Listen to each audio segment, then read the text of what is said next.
this is Recruiting Officer Apollo. Welcome to today's Inspectoral Security Operations training tape. This training tape will be going over the things that ISO operatives must do while on patrol. First thing is, when you get onto the security team, whatever clock you use, be sure to remember to set that clock so you know how long you are on. So let's say right now I'm on, I don't know what clock you guys use, but I use just this normal Google clock right here. This is the first thing I do the moment I hop on the security team is I reset it and then I set the timer. That's the first thing I do. And then the next thing, I be sure that I am in the VC for the ISO. Right now I am not in the VC for reasons. Alright, next is positions. So for positions and the control room, positions can mean as standing here on any of these, like over here, here, and same thing all the way over here. On ISO, you must be professional at all times, meaning not being immature, not running around if there's no raiders. You must move with purpose. Now, if let's say for an example there were raiders, ISO operatives will move to this blast door entryway. Now, keep in mind, you also want to keep checking these two elevators, because remember, there are 3 entryways to get into CR. First entryway is obviously through here.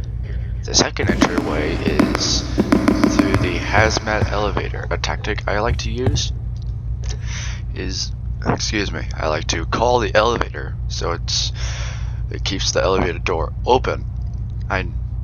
This tactic works beautifully because if a raider calls the elevator door will close, alerting ISO operatives that the elevator has been called. And if it isn't an ISO operative, then it could possibly be a raider or an employee. Next thing, administration. For an example, if administration decides to shoot you while you're on patrol or another ISO operative, ISO has the full right to fight back. Just because you're on administration doesn't give you the right to shoot ISO operatives. This has happened multiple times in some public tests and just normal day-to-day patrols. So again, administration, it doesn't matter that you are admin. If you shoot an ISO operative, they have the right to fight back. And also note that that could be a possible exploiting or abuse of power.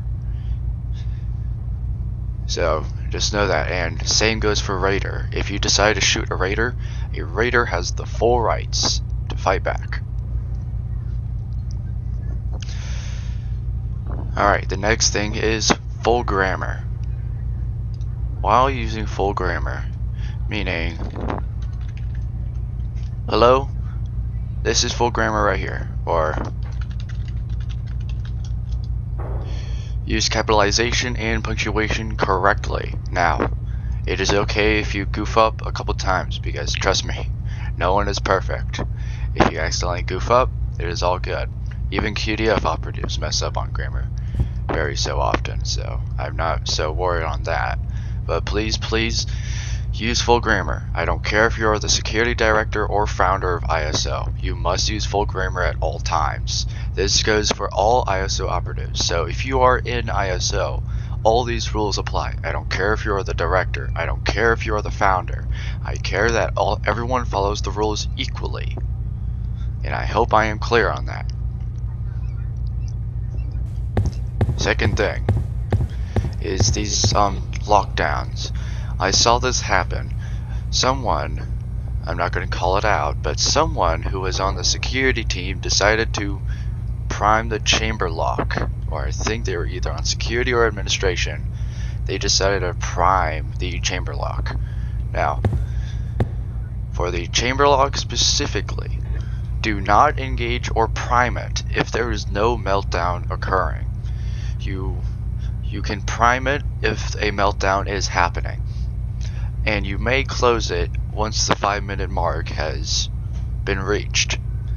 So I don't care, again, I don't care if you're on administration, you do not get to access these chamber locks or any ISO blast door. Those are for ISO only. No administration can close these blast doors. Only ISO. And if possible, if people find an administrator closing these blast doors, you can alert the founder or director of security, and they will deal with that person.